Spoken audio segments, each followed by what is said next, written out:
I feel like you have to kind of full circle it back to the first season, where the first season opens with the kids playing D&D. One of the critiques that I was on a panel last night talking about was an individual said that too heavy on the D&D references during just overall in the volume. But Nah.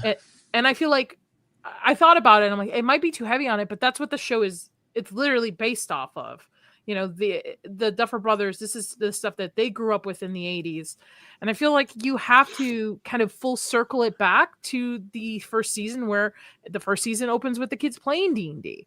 And I don't think we've gotten a lot of D&D references other than monsters being named in the last couple of seasons. Yeah. We really like I actually do appreciate that they put way more, like with the crawl, Joyce's code name being Dungeon Master. And then I think it'll pop in later, but when he's talking to Holly, he specifically mentions Dimension Door, and in my mind, like, oh, Dimension Door, that's like what that's what the burns are. It's the military casting Dimension Door. But this is very much like a dungeon crawl. They're all in, and they all play interesting party positions, right?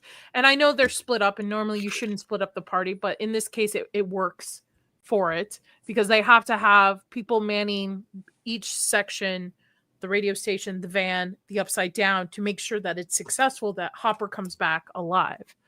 In season 4, Erica is the one who defeats Vecna in a game. I wonder if that type of foreshadowing maybe she will be big help or maybe not.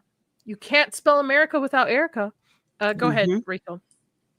If there was heavy D&D, I didn't notice, even though I didn't play the game. And I think that factors into the whole, like, being interesting. If you don't know it, like, you watch this episode 1, 2, however many times, look it up. And then that just brings you into, a new hobby or a new interest or anything like that. And then on top of that, you get to understand what they were talking about in the TV show. So if it was too heavy on D&D, I think they did that on purpose. I think that's good.